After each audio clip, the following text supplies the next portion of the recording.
देखिए जगत गुरु तत्वदर्शी संत रामपाल जी महाराज के मंगल प्रवचन। पुण्यात्माओं, जो गायत्री मंत्र है यो तो एक मंत्र है, एक श्लोक है। इसमें तो 18,000 के आसपास मंत्र है, तीन चारों वेदों के। तो वो एक के ऊपर डंडते क्या होगा? वो तो ज्ञान तो है भगवान का, लेकिन वो लाभ मिलेंगे इस दास के पास है वो कनेक्शन। ये लाइनमैन है उस परमात्मा का, यो देगा अपना वो कनेक्शन।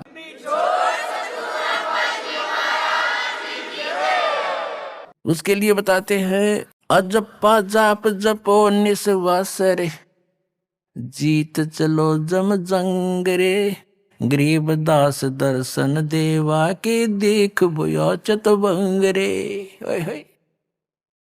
गरीबदास जी कह रहे हैं कि अजप्पा जाप जपो निस्वासर, जो सतनाम का आपको दे रखा मंत्र वो अजप्पा जाप है, श्वास उश्वास से जाप करना होता है।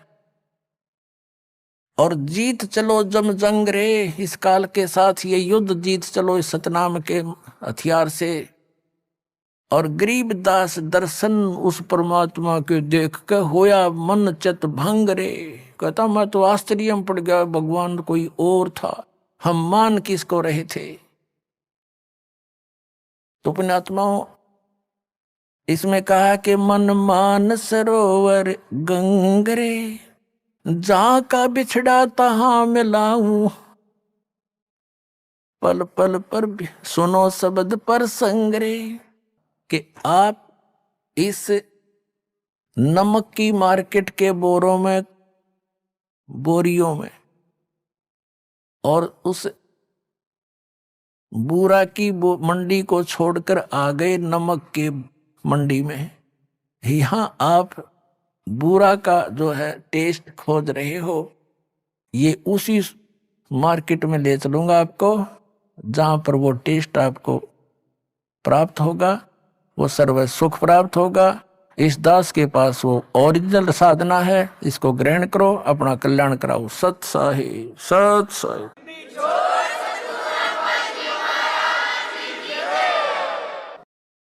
परम पिता परमात्मा पूर्ण ब्रह्म सारी सृष्टि के रचनहार कबीर परमेश्वर जी, हम सभी जीव जितने भी इस काल के लोक में निवास करते हैं, पशु पक्षी जितने भी जलचर हैं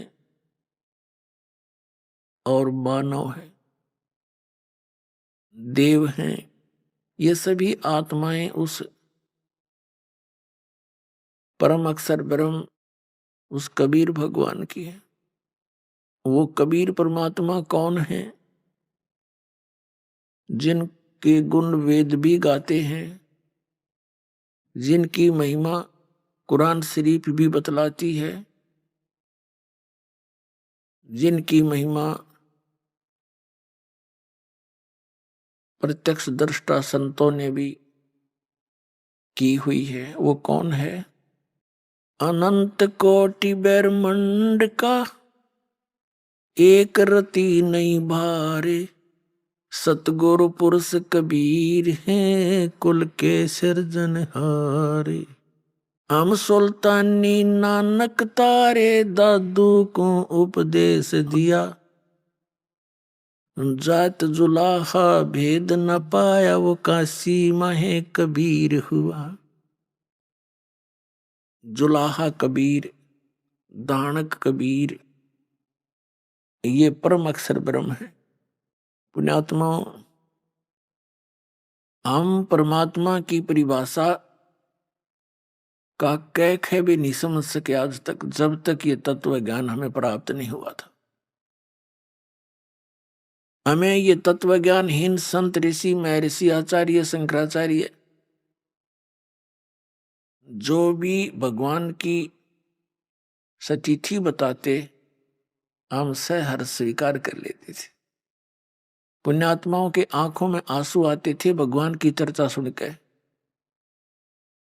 लेकिन वो काल की महिमा सुनाया करते थे और नाम भगवान लेते थे। आत्मा अपने पिता से जब से बिछुड़ी है, ये महाकष्ट उठा रही है। अभी पुण्यात्माओं, आप इस ज्ञान से पूर्ण रूप से परिचित नहीं हुए हो, जिसमें आपकी बुद्धि इतनी मैच्योर हो जाएगी कि आप प्रत्येक संकेत को समझने लग जाओगे, तब आप परमात्मा को अच्छी तरह जान जाओगे। अभी तो आप ऐसी स्थिति में हैं जैसे कोई छोटे से बालक उठाकर किसी पेन को और कहता है पिताजी ये क्या है, तो पिताजी कहता है कि बेटा ये पेन है। वो कहता है पिताजी कहता पेन है, या दादाजी जो भी जिससे वो पूछ रहा है, फिर कहता वो फिर बताता है ये पेन है। तो वो कहता कहता उसको रख के और चला जाता है। उसकी बुद्धि इतनी मैच्योर नहीं हुई है, इतनी विकसित नहीं हुई है, पिताजी ये बता क्या रहा है। और उसको अविश्वास भी नहीं, क्योंकि वो अपने फादर से पूछ रहा है, लेकिन उसकी बुद्धि स्वीकार नहीं कर रही पेन है क्या वस्तु। और जब वो थोड़ा सा बड़ा हो जाता है, फिर उसको कहते हैं बेटा या बेटी, वो पेन ला उठा करके दौड़ा जाता है और पेन उठा के ला देता है, फिर नहीं पूछता ये क्या है। तो पुण्यात्माओं, अभी आपकी या नहीं मिट्टी है, इस को मिटाने के लिए इतना ज्ञान दिया जा रहा है, सैकड़ों प्रमाण रखे जा रहे हैं आपके सामने। एक दिन आपकी या मिट जाएगी, क्योंकि ज्ञान से ही मिटेगी। वो क्या है, जैसे हम कहते हैं परमात्मा कबीर साहब है,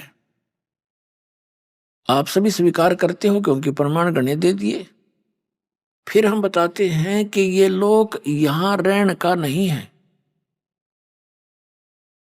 और ये परिवार जिसको आप मानते हो आपका नहीं है। ये परमात्मा के बच्चे आपके संस्कारवश जुड़े हुए हैं।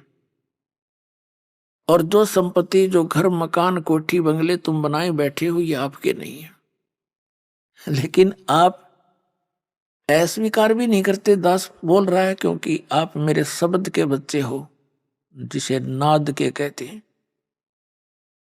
और आपको ये अविश्वास भी नहीं है कि गुरुजी गलत कह रहे हैं, लेकिन यह बात आपकी स्थिति में है अभी तक। तो एक समय ऐसा आएगा, आपको ये अपने नहीं, भगवान के संपत्ति दिखाई देगी, भगवान के ही ये सब जीव दिखाई देंगे। फिर आपकी भक्ति भी दृढ़ बनेगी और आप निश्चिंत भी होगे, क्योंकि मालिक ने प्रत्येक की चिंता है। नौकर का जितना काम होता है नौकर उतना ही कर सकता है। उन बच्चों को जो उस मालिक ने देना है वो नौकर को दे देता है कि आप इनको ऐसे ऐसे सुविधाएं प्राप्त कराओ, तो वो नौकर का उतना ही काम है, वो करवा दे। तो अभी हम मुखिया बनकर काम करा करते, फिर हम एक दास बनकर परमात्मा का जैसा भी जिसका रोल है, एक फिल्म है ये, तो इसमें जिसका जैसा रोल है उसको एक सुचारू ढंग से करें, भगवान से डर के करें, किसी की आत्मा नहीं दुखावे, क्योंकि सब उस मालिक के बच्चे हैं। और इस मन पापी ने डांटे, जरा सा क्रोध होकर मन मान यू घर में कड़े मचवा दे 1 मिनट में, उसको ज्ञान से और परमात्मा के भय से उसको कंट्रोल करें। तो अब दास जो आपको बता रहा है कि आप यहां बहुत कष्ट उठा रहे हो, और आप इस बात को सुन अवश्य लेते हो, लेकिन ये समझ में नहीं आता कि कष्ट कैसे उठा रहे हैं। कोई समझता है कि मैं बीमार हूं इसलिए कष्ट है मुझे, नहीं। यहां जो मूल कष्ट है जन्म और मरण का, ये भारी रोग है। उसके बाद 84 लाख योनियों में, पशु पक्षियों के शरीरों में पुण्यात्माओं कैर टूट रहा प्राणी पे। अब आप मनुष्य हो और मानव शरीर में ही आप ज्ञान ग्रहण कर सकते हो, और मानव शरीर में परमात्मा ने इतनी सुविधा भी दी है आपको कि आप अपने मकान झोंपड़ी डाल सको, गर्मी सर्दी से बचने के लिए पतले मोटे कपड़े की व्यवस्था कर सको। आप उसको छोड़कर आप भक्ति मार्ग से दूर होकर केवल यहाँ की संपत्ति जोड़न में और यहाँ कोठी बंगले बना के एक फोकट में मां बनाने की ओर सी लगा लिया आपने, जो आपकी भारी भूल है। इस भूल को हटाने के लिए परमात्मा आए पूर्ण ब्रह्म, अनंत कोट ब्रह्मांड के पालक, और एक झोपड़ी में जुल्हा बनके हाथ से काम करके कपड़ा बुनकर एक लीला करके दिखाई कि यदि तुमने भक्ति में सफल होना है, अपनी इन मनोकामनाओं को, इच्छाओं को सीमित करना पड़ेगा। समाज को देखकर आप भक्ति मार्ग पर नहीं चल सकते। ये दूसरी बात है कि आप जैसी भक्ति करोगे वैसा फल तो आपको मिलता ही रहेगा, लेकिन मोक्ष प्राप्ति के लिए आपने अपनी सभी परंपराओं को, जो हमने स्वयं बनाकर अपने पैरों में बेड़ी डाल ली, उनको अब समाप्त करना पड़ेगा। पैसों की आवश्यकता किस लिए पड़ती है? बड़ी कोठी बनाकर महिमा हो जावे गांव में, नगर में कि बड़ी कोठी है उनकी, बड़ा पैसे वाला व्यक्ति है, बड़ी कार हो, चलिए तेरे संस्कार में होगी, ये तो हो ही जाएगी, और फिर हो जाती है मृत्यु। कोठी वाले की मृत्यु हो जाती है, कुत्ता बनकर उसी गली में बाहर बैठता है कीचड़ में, गर्मी और सर्दी में, ऊपर से वर्षा हो रही है, वो ठिठुर रहा है कोठी वाला बाहर बैठकर। कोठी में कोई अन्य ही प्राणी जो परमात्मा के बच्चे हैं वो भी निवास कर रहे हैं। कुछ दिनों में उनकी भी टिकट कटेगी, वो भी बाहर बैठेंगे गली में, जो भक्ति नहीं करते। तो ये जो दुर्गति और भविष्य में होने वाले कष्ट आपका हरदम चित्त में रहने लग जाएंगे, फिर आप भक्ति कर सकते हो।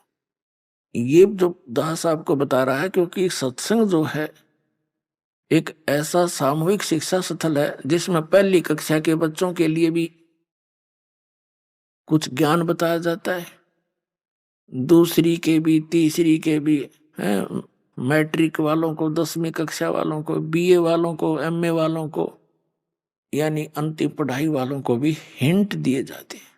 तो इस सामूहिक सत्संग के अंदर सबको ज्ञान दिया जाता है और आपको बताया जा रहा है कि आप यहाँ के वासी नहीं हो, आप सतलोक में रहा करते थे और वहां आपकी मृत्यु नहीं होती थी, वृद्धावस्था नहीं थी, कोई रोग शरीर में नहीं था। आज कोई वृद्धावस्था नहीं चाहता और सबकी होगी, पहले मर गया वो दूसरी बात है, और फिर बुढ़ापा भी, वृद्धावस्था भी होगी और मृत्यु भी डेफिनेट, और हम फिर भी आंख नीचे बैठे यहाँ पर। तो अभी तक तो हमें इसका विकल्प नहीं था, अब परमात्मा ने विकल्प बता दिया कि जब तक इस शरीर में रहो, वो आपका मकान जो भी सीमित सा बनाकर रखो, ज्यादा बड़े की आवश्यकता नहीं। जैसा भी आपके संस्कार में कोई बड़ा भी बन गया है तो कोई प्रॉब्लम नहीं है। यानी लोग दिखावा होड़ नहीं करे, एक दूसरे ने देख कर रीस नहीं करे इन बकवादों की। कोई विवाह करता है लड़की का, उसमें लोग दिखावा पता नहीं कितना ड्रामा करता है, पैंट बाजे बजवाता, ये बकवाद है सारी। तो पहले तो हम इनको सीमित करेंगे, फिर भक्ति बनेगी। पुण्यात्माओं, जो दास ज्ञान दे रहा है, ये किसी डूम बाट के गीत नहीं, किसी स्वार्थी व्यक्ति के द्वारा कोई नावल की कथा नहीं सुना रखी, खुद भगवान ने आकर के ये आपकी जो समस्याएं हैं ये खुद बताई हैं आकर के, और साथ में इसका समाधान बताया।